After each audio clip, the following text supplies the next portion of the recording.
Boys, we are back. Scotty, how's it going over there with the fan? Yeah, good man. It's good to have him back. It's definitely a lot louder with a few extra little humans running around. They've been really good, to be fair, troopers. Like they were pretty much over jet lag within the first 48 hours. Anything is they wake up at 5 a.m. like on the nose, ready to rock. Not like a gradual wake up, like it's let's go. And because it's getting lighter here as well, because daylight savings ends for you guys, I think this weekend. Yeah, it starts for us, so the clocks go forward. So, but I mean, it's pretty much light at 5:30 now and it stays light till about 6:15. So it's good. The days are getting longer. What are they doing to fill their time in?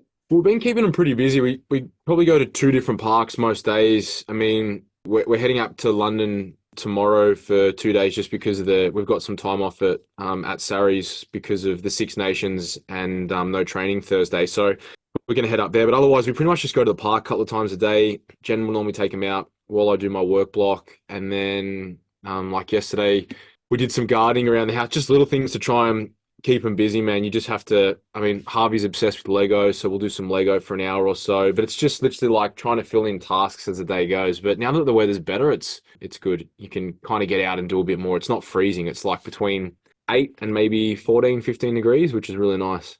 You Okay. guys probably think that's really cold, but Yeah. it's Yeah. I did see it's actually cooled down over there the last few days in Melbourne, but it's going to be hot this weekend, isn't it? Yeah, look, Yeah, we're getting some like overnight lows of like tens again, like 10, Yeah, I 11. saw that. Yeah, which is like we haven't had anything lower than sort of 15, 16. So it's definitely getting colder, but it still warms back up. As long as it gets past 21 again, it's like it's still a nice day. So That's perfect because yeah. it's when it's stinking hot at night, you can't sleep. That's no good.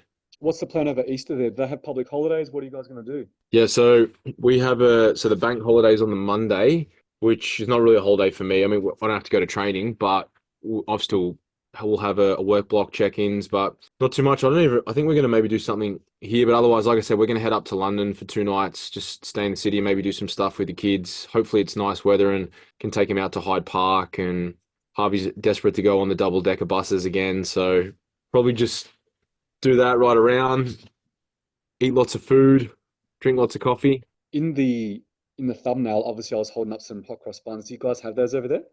Yeah, they do, but I can't say I've really noticed them. But to be fair, I don't ever really go out of my way to get them. Harvey's the only one who really likes them. So yeah, I haven't really paid much attention to that. There's Easter eggs everywhere, but I don't know that they're as big over here as what they are in Oz. Because I know in Oz, like they've got it's not just a normal hot cross bun. There's like apple. There's all these different chocolate and flavors and whatnot. So are you a big hot cross bun fan? Now, honestly, the only reason why I bought them and I bought them today is because I did a client check-in and she said at the end of the check-in, she's like, hope you get to have some hot cross buns.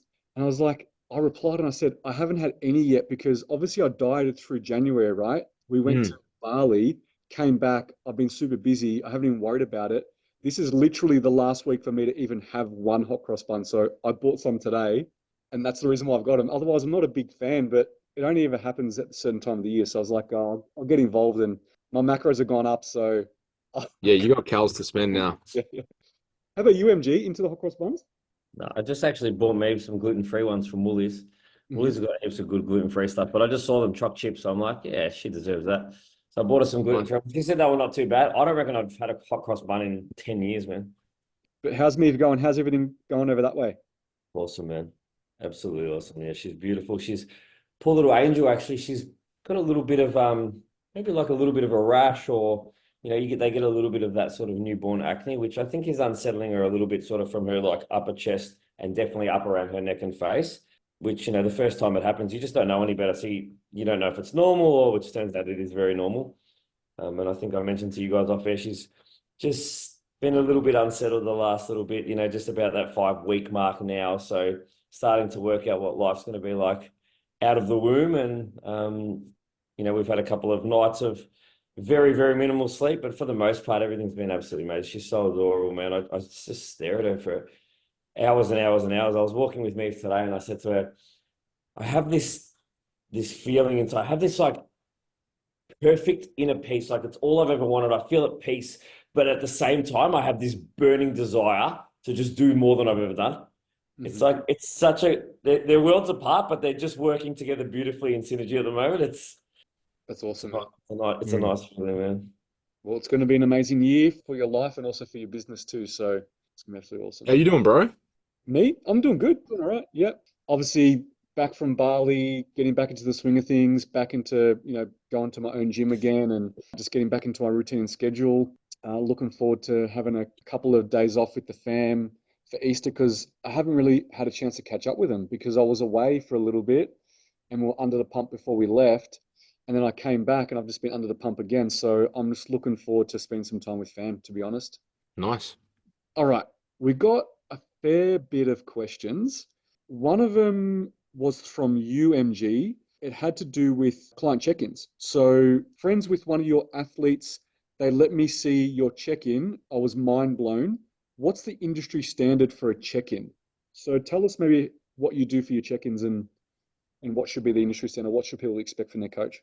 Yeah, so I suppose if you listen to one of my check-ins, I have the ability to talk a lot. So it was probably super, super long, but like in terms of, what topics or what things that, the three of us as an example would cover in a check-in, which I think we might have gone through previously, but for anyone who's heard, apologies. But I like to always start with a little bit of a personal recap about how their week's been and how my week's been before I get into sort of the data analysis. From there, I'll look at their daily habits, talk about scale data, and also all of their biomarkers. So, feedback on things like energy, hunger, stress, digestion, performance, pump, all these things which are addressed in the technology or the software that we use. From there, I'll move into their calendar or their, where they are in their plan and sort of talk about what the next, 4, 6, 8, 12 weeks are going to look like, what to expect. Then I'll go into comparison photos and talk about week-to-week differences or potentially a little bit of a longer difference. Like, I might do from a start of a block to the end of a block difference, but I'll always bring up photos. Even if it's, you're in the middle of off season, I'll bring up a photo every week and just talk about, if last week I did a comparison, the next week I'll just bring that one shot up and talk about the things I really love about this shot. Or I'll bring up a back shot and be like, hey, here's the things I want to work on this shot. So I feel like there's always something to talk about or look at from a photo perspective.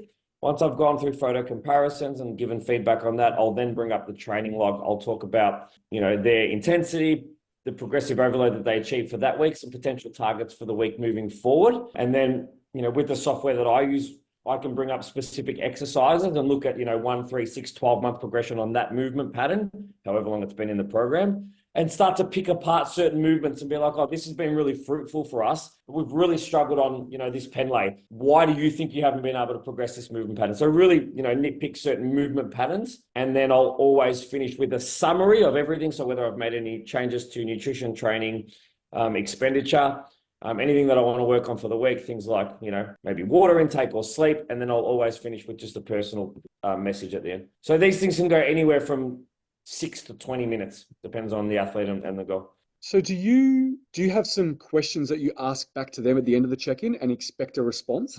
For most of the time, yes. Yeah, okay, cool. Yeah. And then how do they normally respond? Is it through email, message? How do they normally get back to you? Yeah, well, with the software that we use, as you know, which is now Kahuna, there's actually a messaging system within Kahuna. Mm-hmm. So it keeps it all in the one place. Yep. So when they do their check-in's done through there, their photos are uploaded through there, their training logs in there, everything's in there, including the ability to communicate through it as well. And every time you do, obviously a notification gets sent to the other party. So for example, if let's say I do your check-in MT and I want to change an exercise or I want to change something, I can change it and it'll say to me, Coach, do you want me to message a client and let them know that you've made this change?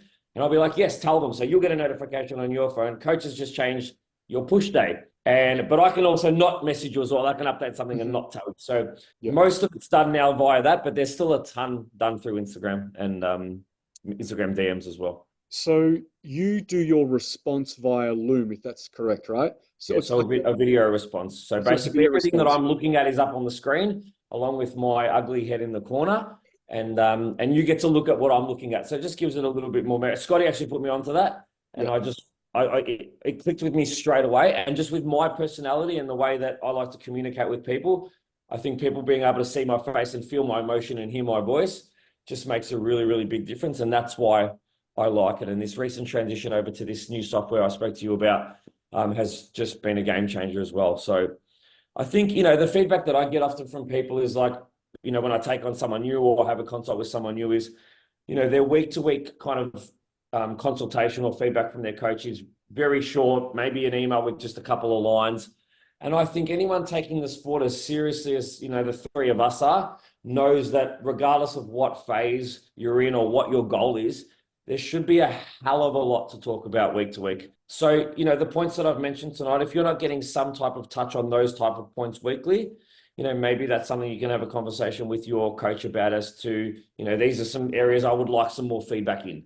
I want to ask Scotty, when you look at a check-in, what do you look at first, and how does your brain work to then come back with a response? Like for me, what I normally look at is I look at all the data first. So I look at body weight trend, step count, sleep, diet adherence data, all that kind of stuff. So I just scroll through all the data first and I look for things that I'm like, oh, okay, sleep was off there. That's why their body weight was up there. They also had a note there that, you know, it was a really rough day. And I try to then think about what could have went wrong and then check their actual responses and their answers to their questions and be like, okay, we're on the same page. They had a bad night's sleep, whatever happened. And then do you respond going through each component and be like, I'm going to respond about training, then I'm going to respond about nutrition, then I'm going to respond about sleep, then I'm going to, or do you look for an overarching theme and then just put it all together and go back with them with one big overarching theme and response and areas for improvement and things like that? Firstly, it depends on the athlete, like where they're at, whether they're in the improvement season, whether they're, you know, 2 or 3 weeks out. But usually I'll have a read through their check-in questionnaire first, just to get an idea and some insight in terms of how they felt it went. And then it also gives me, if they're like work was full on or super stressed, blah, blah, blah, I'll always make notes before I actually process a loom. So I'll go through, make some notes on the iPad, and then I'll look at the quantitative metrics and start to assess the data. And having read through the qualitative questionnaire and getting some of the feedback on how they perceive things were, how they're feeling, perhaps recovery, et cetera, it allows me to kind of look at that data through a clearer lens and kind of synthesize what's what. And then as I'm going, similar to what you alluded to, I'll kind of compartmentalize, work my way through the spreadsheet, having a look at bits and pieces, flagging areas that I'm not sure about that, or why is that there, and I'll come back and have a look at it. And then once I've had a look at the main pieces, if it's a athlete in prep, I'll usually look at the main component first. But if it's a athlete in the improvement season, I'll usually go straight away and have a look at the training log, because that's the data that I'm most interested in terms of how was training, was session performance good? And if it wasn't good on those days, I'll obviously spend a little bit more time looking at perhaps why that was.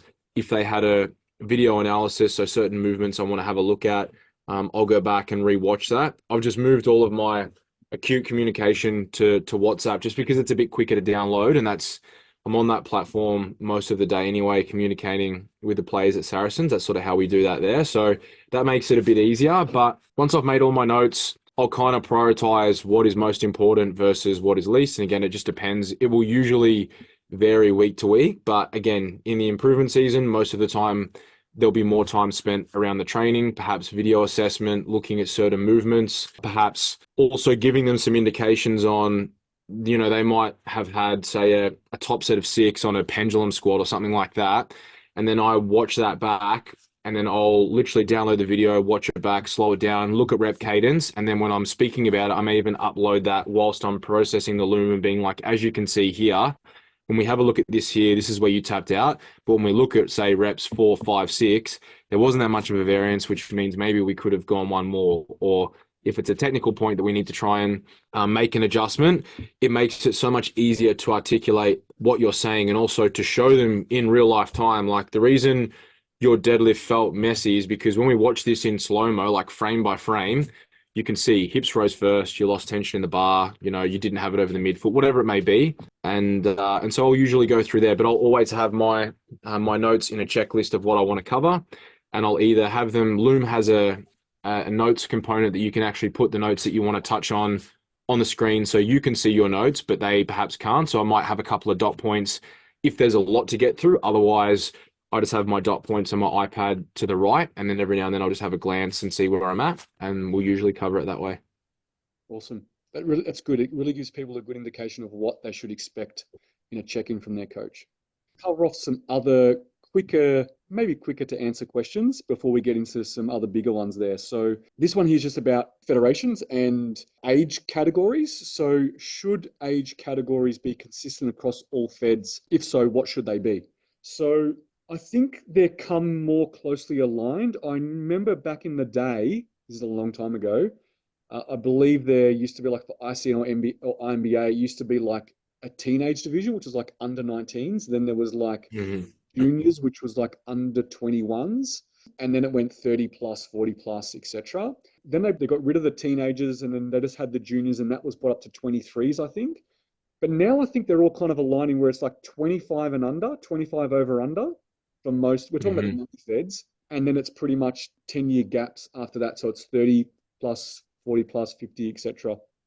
The only thing that we done this year in NBA is we have a little category called under 30, which is the gap between 25 and 30, because those people didn't really sit anywhere. So Mhm. what we've done in NBA, we've got under 25, under 30, and then you've got over 30, over 40, over, etc. So it kind of, there's actually an age category for every person, where I think some feds, they don't encompass all the ages people can be. And sometimes people don't sit in an age group. So I think they're mostly aligned. Some of them may have some gaps, but I think it's good that we try to fill all the gaps, at least, especially for the fact is that we restrict how many categories you can do.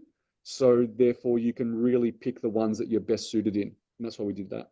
Anything to add on that, boys? No, I think it'd be nice, if all the feds were, had the exact same age categories. It's just not something that is probably possible will ever Yeah. happen. I think the big gap, and you touched on it, I always found was like that.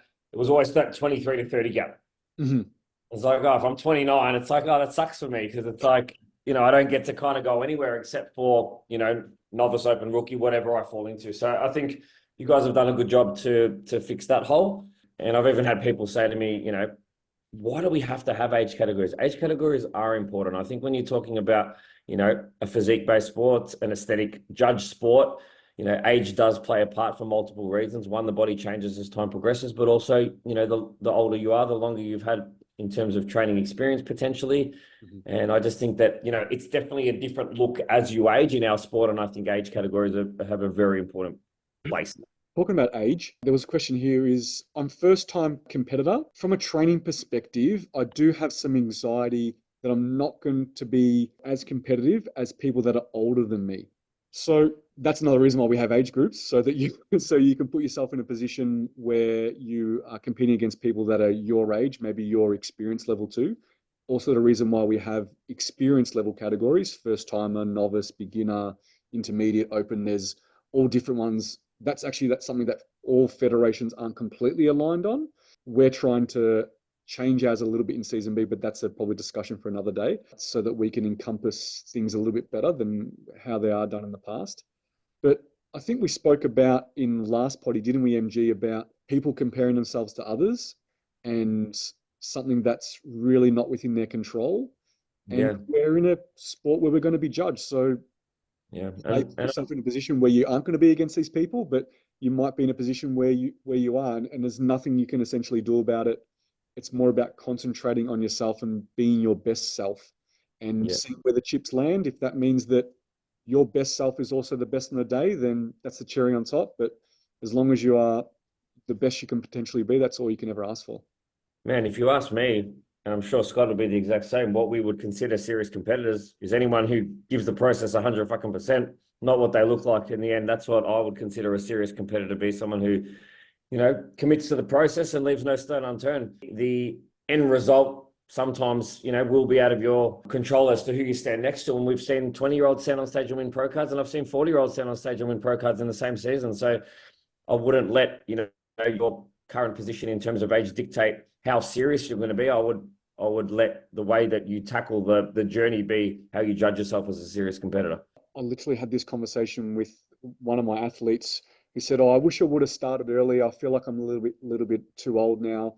And I said, there's people that are actually older than you that started their journey, just started, and now they're mums with multiple kids in it, but they've also got multiple pro cards too. So you're never too late, and never count yourself out, no matter how old or how young you are, because we've seen things on both ends of the spectrums. People that are young winning pro cards and overalls, people that are older that are doing the exact same thing. So I think you just got to get up there, do your absolute best, and see where you land, and then learn what areas of improvement you need and continue on with your journey. Okay, I've started prep and still on decent amount of carbohydrates, 350 grams. I'm not too sure if this is a male or female. Currently, I have oats, rice, veg, pasta, etc. Is it okay to still incorporate bagels, crumpets, etc. to hit my targets, or is that not acceptable? Is that all good, Scotty? Can they fulfill their carbs with those kind of foods? I guess if you're able to digest them well and they're fitting within your intakes and you're eating them consistently, yeah, if your coach thinks so. I mean, I think as you get closer to a show, you don't want to be, in my opinion, I don't think you should be incorporating lots of variance. You want to be as consistent as possible so that you give your scale weight data more correlative power to composition change, because as you get leaner and as you get closer to the stage and as you go further down the rabbit hole, the likelihood of there being, variables and discrepancies within your scale weight data increases. There's so many, as a result of those physiological, adaptations to being in the dieting condition. So I think the more variables you can control to give that consistency and potentially eliminate some of those variances that you will likely see, the better. But if you can diet on 350 carbs and you're, I don't know, was it at 4 or 5 weeks out? Is that where we are from? 3 weeks out, They did say. Okay. Well, Yeah. depending on how far out you are, then yeah, it's good. I think you touched on a really good point is whatever you do, keep it consistent. Mm-hmm. And I know we've spoken about overly palatable foods. These don't sound like maybe the things you add on top of them might be over like peanut butter and Mm-hmm. honey, etc. So just be mindful of overly palatable foods, and that doesn't put you in a position where you could potentially give into temptations and binge eat. So just be careful of that. But other than that, yeah, if Yeah, they and fit also in the like macros, if the part of the question is like if you've been eating bagels for 24 weeks and they fit into your macros, switching and matching the macros and calories to sweet potato or brown rice 4 weeks out isn't going to magically get you more shredded. Mhm. All right, let's move on to a little bit of a longer one. This one has to do with a competitor that competed in October, a female bikini athlete who has gone through the reverse phase, are in their off season, obviously with the focus of building muscle, building up the metabolism. But in 10 weeks' time, they are going away on a holiday. So they want to know, should they continue to push up in that direction, but they're mindful of whether they'll be fluffy for their trip, or should they stay within a maintenance phase? Or is it a good idea to maybe still do a mini cut if the goal is to still have a productive off season? So what do you think, Scotty? I would want to have a bit more of a longitudinal outlook in terms of what's your off season looking like? Like, are you wanting to get on stage next year? Because if you are, then I wouldn't waste any time dieting because you're not giving yourself a large window to get in, to get the new tissue that you need. If you need to improve that, are you trying to move up to sports? Like, without having all of that information, is it you're going somewhere tropical and you want to be in a bikini and you want to look, a certain way? I think you kind of have to decide what's more important to you. What are your values? Like, if it was me, and I'm like, I really want to improve and I want to be better, or even most of my athletes are like that. They could be going overseas and they're still going to train hard. They want to do this. Is it going to impact me if I run a 6-week tidy out phase just so I lose a bit of body composition and maybe I've got 4 abs instead of 2 or 2 abs instead of no abs? What's like, is that going to affect your ability to gain more tissue? Of course, because you're spending time in a deficit. So the likelihood is you're not adding to the account, you're taking from it. So it just comes down to what's more important. If you want to look better in 12 months' time, then I would say I wouldn't worry about it. And equally, I think too many people, and I get it, I know girls are a bit different, they place a lot of emphasis on the look versus where I'm more concerned on what your body can do. And equally, if you're wanting to pursue bodybuilding, then you have to invest in the building phase, not just, oh, I'm in a surplus. Like, realistically, and I know bikini athletes probably don't have to go down as far as the rest of us. So maybe their diet wasn't as invasive. Maybe their reverse was pretty quick and then they were able to get back and start making gains from December. But even then, if you look at 3 or 4 months of gaining and now you want to go back into a deficit, and then are you going to be training properly while you're away? Like, for me, I kind of think you'd be better off just Gaintain, hold where you are, train hard, eat sufficient protein, sleep lots, and then while you're away, enjoy yourself. If you can still train, because otherwise when you get back, the likelihood is you're probably going to want to have a tidy up phase if you're going away from a long holiday, and maybe it might be more warranted then as well. So I would be like, why don't you just enjoy yourself, train hard, do what you can, maybe don't go too aggressive between now and then, just enter a holding phase. And as long as you're getting sufficient protein and your training stimulus warrants, the adaptation side of things, and there's no reason why you can't make progress and accrue new tissue in a mild surplus, and then enjoy yourself when you go away, and then come back. And if you need to run a tidy up phase, which by that stage, what is that, like July, August? Maybe by that stage you're due after your first push up. So basically, if they're happy with their composition right now and their body fat level, and they're happy with how their body looks, and they're happy to have this type of body moving into their holiday, and as you kind of said, move into like a gaintaining phase where make sure you're in a small surplus, but your training quality and intensity is really, really high, and Hmm. then go and enjoy your holiday. Probably metabolism probably be in a good position too, leading into your trip, compared to if you came off a fat loss phase or a mini cut. So while you're there, you could probably enjoy yourself with some foods. Your body can probably absorb most of it, probably still in a healthy position. When you come back for your trip, you reassess, you see where you're at. Are you now in a position where composition is still good and you can push up from there and continue on with your build phase? Or did you kind of take it a little bit too far in a holiday and maybe there needs to be cleanup involved? So it sounds like the consensus is if you're happy with where you're at, try to hold that until your trip and then enjoy yourself and see where things are when you get back. What about if someone was like adamant about doing a fat loss phase before a trip, and then they knew on their trip they weren't going to train as much and they're probably going to eat a hell of a lot of food? Would you advise against that? Yeah, for sure. Because if they're going to diet down, and assuming that they're going to diet pretty aggressively and acutely, then you might be leaning into some of those food seeking behaviors. And so the desire to want to eat increases, training intensity goes down slash is non-existent. And then the likelihood of you potentially eating like an asshole and hedonic eating and things of that nature increases. That for me is a recipe for disaster, just so that you can look good, what, for the first few days, and then the pizza and the margaritas get a hold of you, and then all of a sudden you're in a downward spiral. But I think balance is just so important. I don't you can go away on a holiday and still enjoy yourself. You don't have to train every single day. It's actually like you can retain muscle on quite a very, very low training frequency and volume. You could just train once a week, and as long as you're hitting every single muscle group and you expose most of that training to at least like one or maybe two sets of very, very close proximity to failure, that will be enough. You're not going to maybe make gains while you're away, but equally, you're not going to lose tissue either. And so, maybe that's a better option as opposed to just being all in one way and then all in the other. Have some balance. Doesn't, even if you just train two or three times, like sometimes it's not realistic for you to be able to get to the gym and do everything you need to do. That's okay. Maybe you're not going to be progressing, but if you're not regressing, then maybe that's a win as well. If you can go away and you can kind of hold territory, plus or minus, say, a kilogram here or there, then I think you've done quite well. And sometimes that's a win on its own.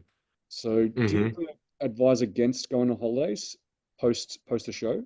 Yeah. No, not necessarily. I think a lot of my athletes will usually go over to somewhere like Thailand or Bali because it's a bit easier to control what you're eating. You've got access to other foods. But if I've had, depending on the athlete, if they've gotten super, super, super lean, I'll usually, if we can try and get at least a week or two before so that we can get that acute, that 3 to sort of 5% above stage weight from where they were, that kind of helps to settle things a little bit.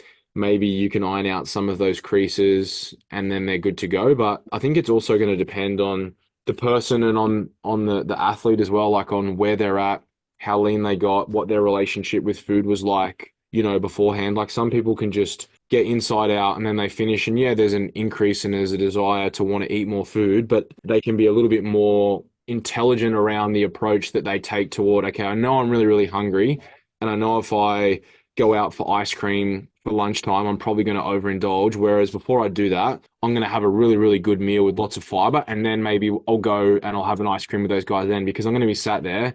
I know that all that fiber is going to digest. I'm going to be feeling pretty full. So I might only want to just have like one or two scoops. Whereas if I go on my own, I'll probably go on, if I don't have a meal before, maybe I have like two or three serves. And that does tend to happen. So I think it's just it depends on the person. I think the more that you do it and the greater that your nutritional literacy improves, then the better that you'll be. But it's important. You've got to have a plan, and you need to be able to have the foresight to plan for what you're going to experience. And that's why we speak about the importance of keeping your coach after the prep. It's not because they're trying to keep your debit going. It's because they want to put you back on the other side of the fence and navigate you through those, those rough waters, which most athletes will experience in that post-competition prep phase. You have to respect it.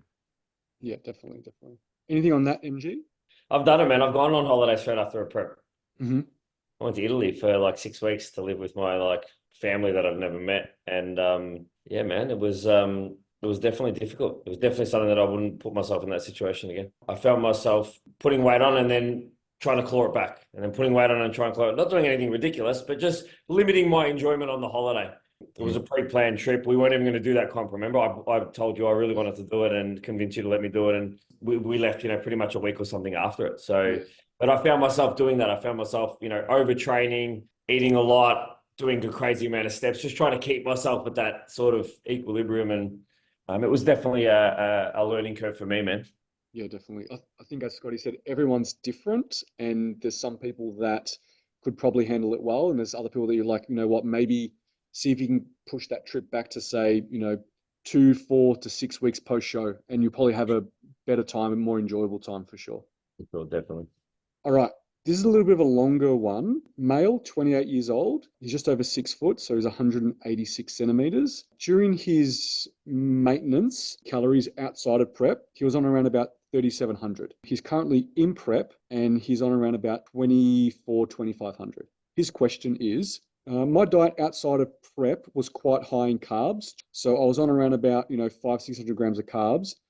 And I found that in prep, my mental focus, it's actually increased. My cognitive function has improved. But when I was on that amount of food in my off season, I actually found that I was more sluggish and I had brain fog, and it affected my ability to concentrate. So what is the reason why in prep on less food, I have better cognitive function? Is it because body's metabolizing fat and using that as fuel, or what could be the reasoning why there? So Scotty, this might be a good one for you, but I know I find that when I'm in prep, I'm more productive and I'm more focused, but I'm not too sure if that's a food thing for me. I think it's a little bit something else. Do you ever find that, Scotty? And what do you think the reason is? Is it a food thing? Is it, when you're on a hell of a lot of food, you can be sluggish and brain fog, but when you're on less food, there's something going on within the system that then causes you to be, more alert, more attentive, have better cognitive function? What do you think it is? Well, if you think about it from a digestive purpose, anyone that's gone and had a massive meal, lots of fats, lots of carbohydrate, and then afterwards you just feel super tired, lethargic, sleepy, and want to lie down.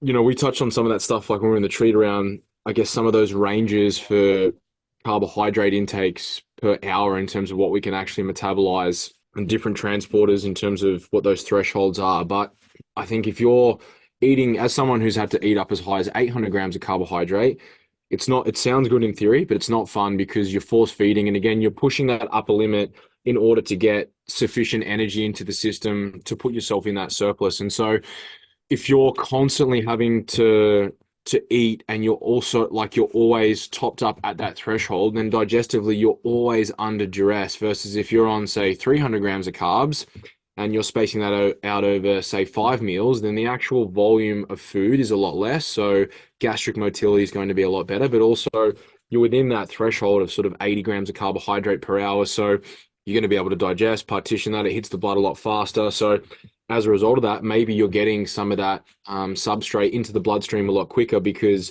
you're not having 150 or 200 grams of carbohydrate per meal with fats, and maybe there's added fiber in there as well. So it's delaying all of those nutrients getting into the blood. And as a result of that, you just feel a lot more sluggish. And I've never had brain fog in the improvement season. I've definitely had it in the depths of prep. And that's just obviously cognitive function we know takes a bit of a dip as a result of your body trying to prioritize energy and as a result of energy conservation. But when you're having to eat a lot more, it's natural. If you think about your body's having to work so much harder to metabolize and digest all that food. And in prep, one of the constant themes is you're always got to do this and I've got to do that. Then I got to get to here, then I got to go to there. And so you're constantly always on the move. And there's definitely an element of feeling good about completing tasks. There's a reason why they say, the first thing when you wake up, making your bed and all of those basic habits can yield some really good positive outcomes that tend to have a domino effect as the day unfolds. So I think it tends to be that, completency of a task and that fulfillment that you get or at least I have that all the time when, even like your lists, I have that every day. It's like, bang, tick that off, tick that off, tick that off. And it feels really, really good knowing that you're making progress. Whereas in the improvement season, and I think it's still important to have those lists, and maybe they're being completed, but you're doing so whilst having to eat a whole heap more food. Hmm. What about MG? What have you found? Because you've had to have a lot of food in your off season, and then vice versa in prep. What do you Yeah. find?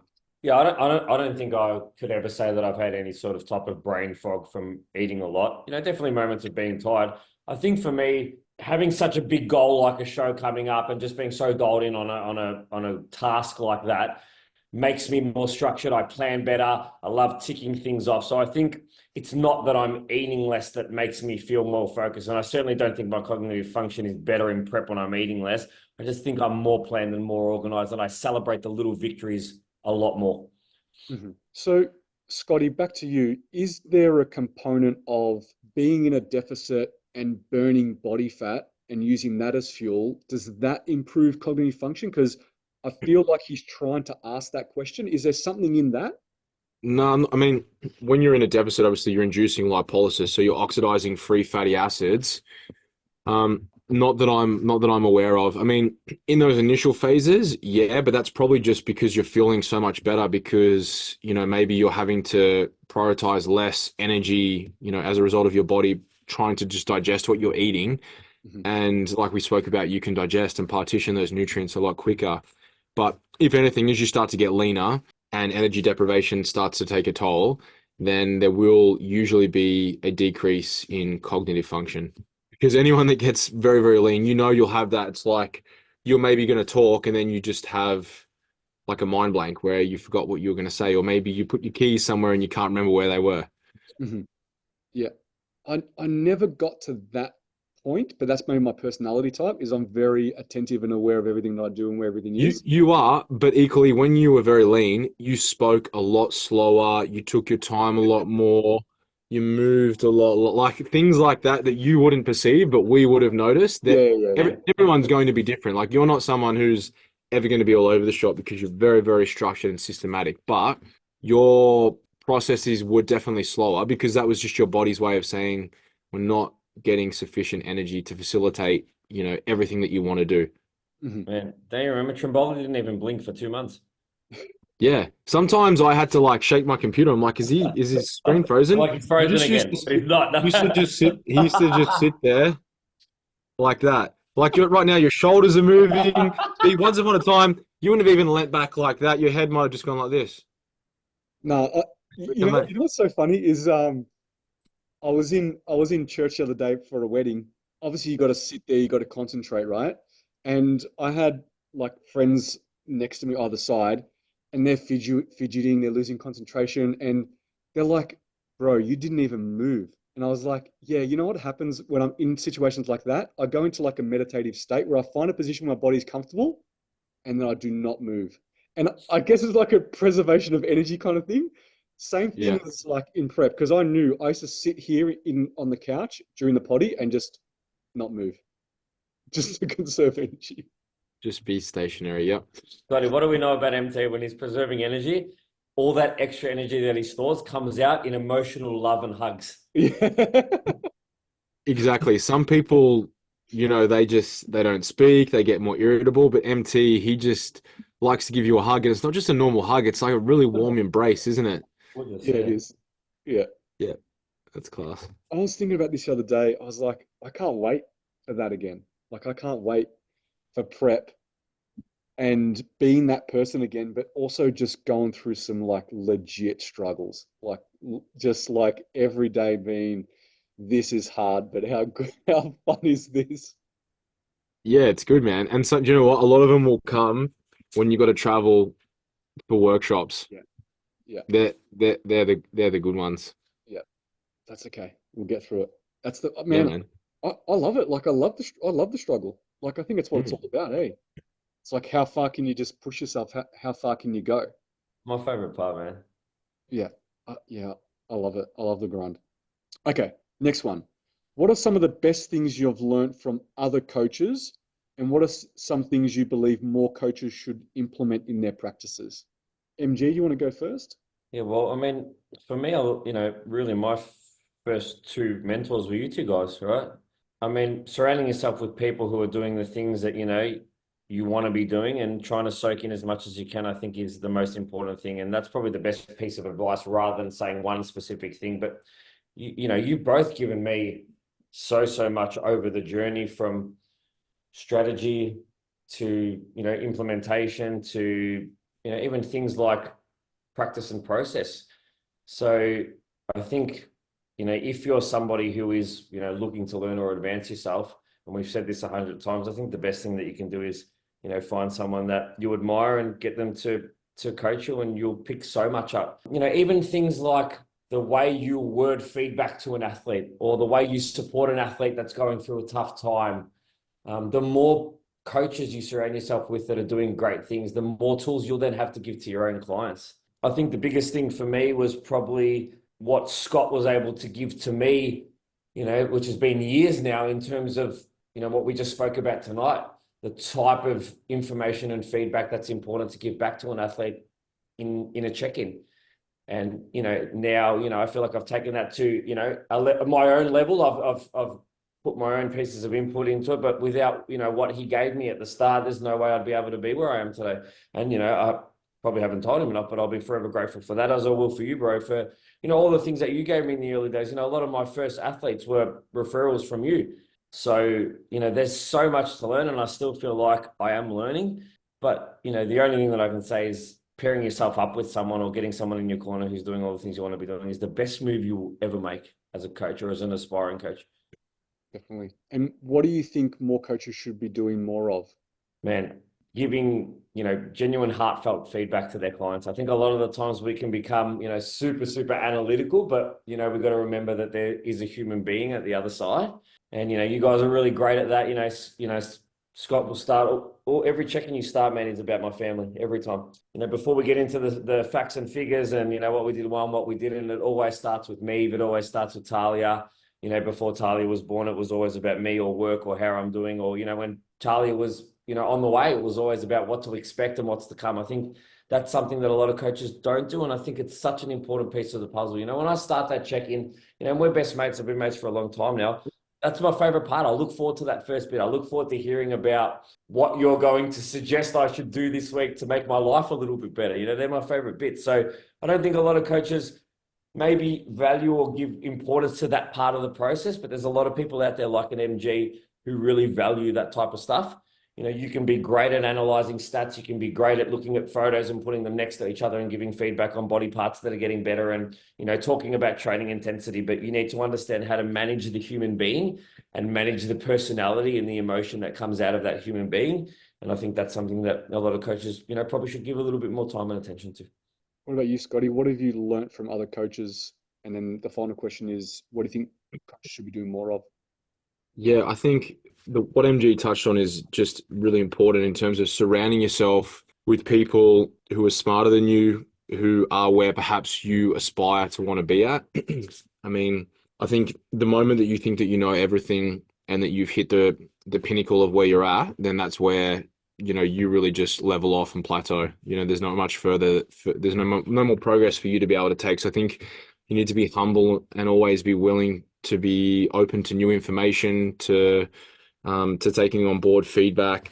I mean, for me, one of the reasons I wanted to come over here is I wanted to learn from some of, the best minds, in the world. Like you think, like I thought I had a pretty good idea of how things run and bits and pieces. And then I come over here and it's like straight away you get pegged right back down. Not because, they're super respectful, but it's like you think that you're reasonably smart and then you listen to how some of these professors and some of these doctors and people that I have so much respect for, how they speak and what they speak about and their knowledge around all of the things that I have so much interest and desire to want to be at that level. And it's like, wow. And then you fast forward a year and it's like, I look at what I know now versus what I knew then. And the difference is like night and day. So I think you always need to be, if you want to continue to be leveling up, you want to be better. In my case, I want to be one of the best in the industry, you have to be willing to want to learn from people who know more and who are further down the track than where you are. So I think that's really valuable. You know, never be closed off to new information, and always aspire to be better with everything that you do. And so that's been huge for me. Like I said, what I've learned, and not just at the academic level, but even in applied practice from some of the practitioners that I work with in day to day, you know, at the club, it's like some of those people that, you know, they're some of the best people in the world in the areas that they work in, seeing not just the science in terms of what they're doing, but it's more in terms of how they manage people. Like that's one of the biggest things I've taken away. And that's something that MG is very, very, very good at. And that a lot of coaches don't pay enough attention to is there's a human element on the other side of it. Like it's one thing to just spit out numbers and metrics, but if you don't have rapport with the person and the athlete and the human, then you're always going to be able to struggle. I think that's the key. It's the art of coaching, being able to get the science or the information that you're trying to get across, the changes you need to make, and doing so in a way that's bespoke to the individual so that it's absorbed on their end, but equally they're motivated, and everyone ticks differently. And that's, you know, that's one of the things that we all love about coaching, is trying to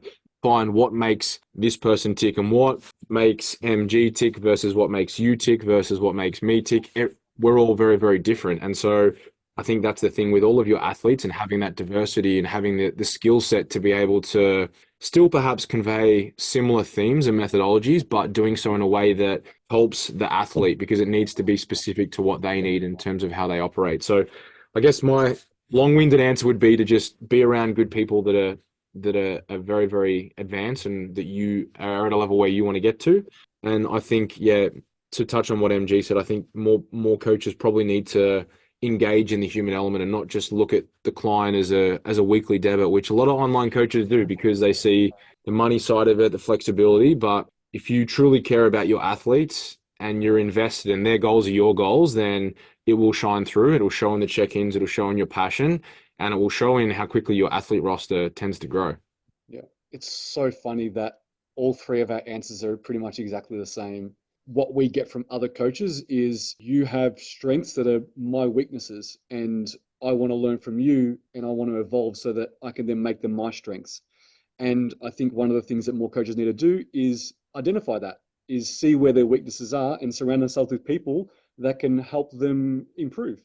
So I'm going to make mine short and sweet, but it's pretty much exactly like you boys, is surround yourself with people that have attributes that maybe you don't have or that you need to improve on, and learn from them and be mentored by them. Don't think that you know everything, and realize that, you know, there's always areas for improvement. I like that question. That's a really, really good question. It is. You know what's funny? I like, you know, how you said about everyone having their own strengths. I've got a beautiful client that I coach who's not a competitor but loves listening to the podcast purely for the education. And we were all in the gym the other day, and she was just making a comment about how she just loves hearing Scotty talk and, you know, use the big words, and how she gets a bit hot and sweaty listening to it because it gets her quite excited, right? But that's the thing. She's not a competitor, but she loves listening because, you know, Scotty's strength is all of that educational stuff, and she just finds it so valuable that it's worth listening, even as a non-competitor or non-bodybuilder. Well, I'm going to ask some questions now that will allow Scotty to use some really big words, and I'm waiting for it. So here we go. What a perfect preemptor. Yeah. We'll start with an easy one, Scotty, which I'm sure you can use some big words on. What does creatine actually do? How does it work? And what's the benefits? So out of all of the ergogenic aids that we have, creatine is probably the most well-researched and one of the most biggest bang for your buck supplements that you can get, especially even from a price perspective, although it has gone up a little bit in the last sort of 6 to 12 months. But without getting too in depth in terms of the science stuff, basically, if we look at energy systems, so we have our phosphocreatine stores that we have, and that's how we produce ATP. And so ATP is the body's energy currency, so that when we lift a dumbbell, whenever we contract, we do anything, it requires ATP to be able to do that. And so we use our phosphocreatine stores to be able to do that. Now, if you think about, let's say we're doing a rep max test on a bench press, and you do 3 really fast explosive repetitions, the likelihood is that most of that is being facilitated as a result of your phosphocreatine stores. But eventually, like all things, they tend to run out and deplete. And so by supplementing with creatine monohydrate, it basically just helps to bolster those stores and allow you to be able to train a bit harder for longer, a little bit more explosive, more powerful. Strength adaptations are usually higher. You'll usually store a bit more fluid inside the cell as well as a result of creatine monohydrate because it has a hydrogen molecule, hence why it's creatine monohydrate. But in terms of like what you get from it, that's probably the biggest thing. So speed, power, strength, endurance as well. Like whether you're an endurance athlete, whether you're a power-based athlete, it's probably the best bang for your buck supplement that you could use. And in terms of dosages, if anyone wanted to know that, because some people get confused on that, you can do it two ways. You can take a daily dose where you're running anywhere from sort of 3 to 6 grams for an extended period of time till you have complete saturation, or you can do a loading dose. So you're looking at 2 20-gram serves per day for say 4, maybe even 5 days, depending how big the human is, or you could do 3 10-gram serves a day for say 4 days, depending on the person. Because sometimes with acute loading doses, you can get some gastrointestinal duress. So everyone's different. Like I could do a loading dose and I don't have any issues. But the other good thing is if you stop taking it for a week and you've been taking it for months, it's not like, oh, now you're completely shot. Like you just top up again for another week and then you're good to go. Yeah. Do you remember back in the day when creatine started to get big, that research started to come out that it was really, it works and it was all positive results. Remember when they just started to come out with all different types of creatine and it used to be like triple the price of just monohydrate and everyone just went crazy. There was all these brands that came out with different blends and different types. And do you remember all that, Scotty? Yeah, man. Yeah. And since then, I mean, creatine monohydrate has been proven to be the number one. And so that's why most supplements stores just basically have that. Yeah, I think all those other ones just fell away. They don't even exist anymore. And it's just monohydrate, just the basics. Yeah. Well, like I said, it's just for what you get. I think any serious athlete or physique athlete should be taking it. Supplement that you can take that helps maintain, continuous energy supply and helps to facilitate that, especially during intense exercise and for the cost of what it is, for how much you need to have. I think you're going to find it pretty hard to. The only other one that would maybe, as an ergogenic aid, I think that could maybe challenge it would be caffeine. On that, if anyone does have supplement questions or they want to know a little bit about supplements, what do you reckon is the best website? Is it still examine.com? Yeah, I'd probably go to the AIS. So in fact, I'll have it here. Just give me one sec. So basically they have like a table/tiered system. So anyone that's basically they group supplements into groups. So group A, B, C, or D based on efficacy, research, and what's safe, what's been proven, what's not. So if anyone wants to look at what supplements they should use and then what groups they're in. So basically group A, they're supplements that we know are safe to use. You have things like sports gels, electrolyte supplements, things like that, potentially some vitamins and minerals. You'd be looking at subs like creatine, dietary nitrate, caffeine, things of that nature. And then B, you're looking at things that have still some pretty good research, but they're not probably as well backed as the other ones. You're looking at things like carnitine, collagen, antioxidants like vitamin C, polyphenols, things of that nature. But if you just type in ais.gov.au and then /nutrition / I think supplements, I'm just trying to, there it is there. Yeah. So ais.gov.au nutrition / supplements, and then it will bring you to that grouping strategy. And so most sporting codes that are going to get their players to look at a certain supplement, if they were looking at something that's new, you could always, that's pretty regularly updated. So I would send them there, and it'll give you a breakdown of what it is, dosages, recommendations, because these days there's just so much crap that you don't know what's in what. Like people buy pre-workout and they don't perhaps really know why they're buying it, other than maybe they get face tingles, but they wouldn't know that that's the result of beta-alanine. And they wouldn't know that you don't actually have to have that before you train. You can have that any time of the day. Actually, on that beta-alanine, is it really something that we need as bodybuilders, or is it more to do with like a performance-based sport? Yeah, so beta-alanine helps with carnosine production. As a physique athlete, maybe if you're performing lots of high volume myo reps and things like that nature, maybe, but not really. Like it's definitely not in my top. Like I said, caffeine, protein, creatine, they're really the big ones. I don't go out of my way to prescribe beta-alanine or anything of that nature. I think most people just associate it with maybe a placebo effect of that paresthesia effect you get with the face tingles. Yeah. But even then, most people have it, their pre-workout on an empty stomach, versus if you actually want to absorb beta-alanine, it's better to have it with food. And similar to like a lot of other supplements, you need, a loading dose over time. It's not something like creatine where you can just push in shitloads of it over 4 days. So I tend to think it's a bit of a waste of money. I think most pre-workouts are the same. You're better off just finding some sort of caffeine anhydrous supplement and then just mix it with some citrulline if you want, or find a really, really cheap pre-workout maybe that just has a good amount of caffeine in it, and then add, if you want to stick some carnosine, if you want to stick some citrulline malate in it, stick that in it just for better pumps, or have some nitrates, have some V12 juice. While we're on that, how much citrulline? Anywhere from 3 to 5, so 3,000 milligrams to 5,000. So 3 to 5 megs would usually be enough. Again, it's going to depend on the person. So for most girls, three would be good. For guys, sort of 5. I'll usually have 5. So I don't usually take pre-workout, but I have a supplement called Pyro that's got just under 200 megs of caffeine in it. And then I usually just add a scoop of citrulline. It's got some tyrosine in it, so it makes me feel good. It's not a huge amount of caffeine.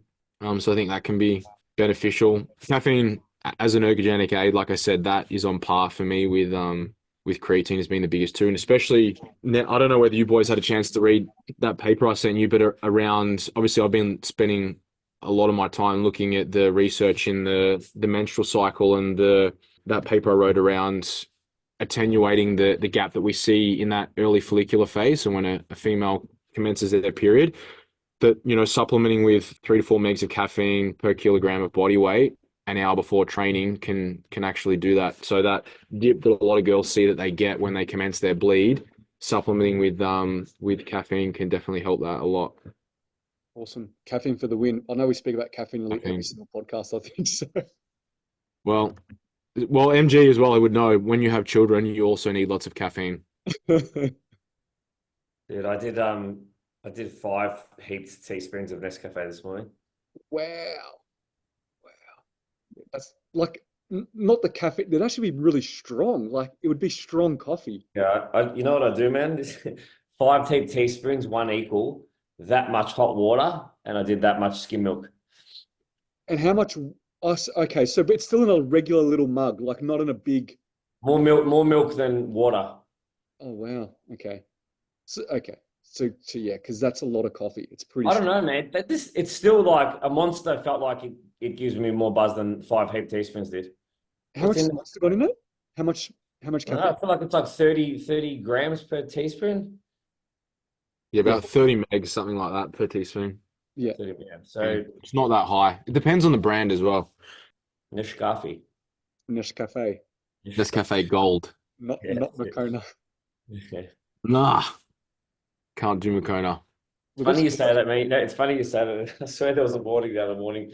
Tali was up stirring at like 4 a.m. and I knew I had to go to work. And I was like, just go downstairs and hit that Nescafe so hard and just don't bother trying to get that extra 40 minutes, or do I just go for the 40 minutes and then feel shit?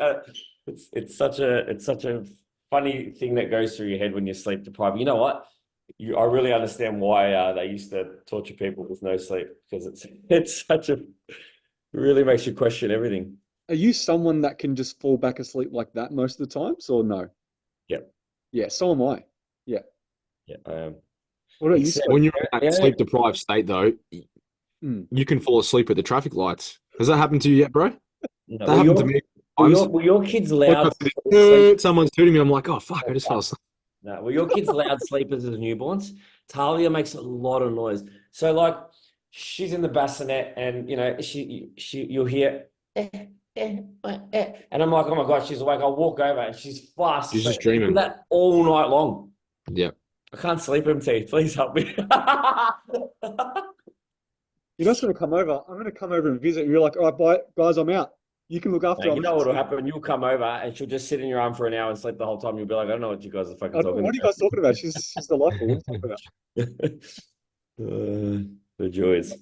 Hey, we've got some shows are starting up. So I know Easter is this coming weekend, but then after that, Show 2 weeks, isn't it? yeah, shows start rolling the weekend after Easter. Yeah, well, ICN Expo is my first that I've got someone in. Okay, so what's that, 13, 14 Yeah, of same. April? 2 weeks this weekend, yeah. Yeah. So the rookies is the 7th, so it's the weekend after Easter. And I Yep. think IFBB Sydney starts during that time too. So we start rolling. Season A starts rolling straight after Easter. Yeah, man. It's Let going the to be games quick. begin. Fast. Looking forward to it. I'm going to try to go to Yeah. as many shows as I possibly can. Obviously, we'll And get all the NBA shows and have to travel around, but yeah, I'm keen. I'm keen. I want I to go to think, Expo too. So are you going both days, MG, or just one? yeah. Well, it's funny because, you know, let's say one of my female athletes is doing sports and bikini and they're on separate days. Oh no, Yeah. That's the worst. it's the worst. Yeah. So that's probably the one not ideal thing. Yeah, they're on separate days, which you know that both of those you know that that's going to be a very common crossover. So putting it on separate days is, I, I mean, I honestly think that ICN is trying to separate the bikini athletes from doing sports, to be honest. And that's the reason why, one of the reasons why they put in that gym wear model. And they've got swimsuit there, obviously, because they want sports to mean more fitness models go in there. And they're trying to separate it. Don't be surprised if they continue to do that on a 2-day show format. Yeah. yeah. I mean, I don't know that that's going to deter people from competing. Yeah. I guess sports is it's fun to do. You chuck the runners on, etc. And also low cost. They give you the sportswear, you know what I mean? Whereas if a Yeah. bikini athlete goes to do swimsuit, they've got to buy a whole swimsuit. So I kind of get the appeal of if a bikini athlete wants to do another division, where should they go? Sports is the easy choice. Sure, man. I get it, but yeah, it'd be interesting. And to be honest, typically a fitness person does better in sports than a bikini person. I think they're trying to distinguish that. I know for NBA, that's what we do. And I know some other feds do that too. So Yeah, and you know, NBA likes a harder look typically anyway. So like, yeah. yeah. Mhm. So, I but think, yeah, I'll be there, man. So, yeah. looking forward to meeting some people there as well. But yeah, season's starting. The only thing that we're missing is we just need to get our boy Scotty back. Once we get Scotty back, the world's perfect, man. Everything's great.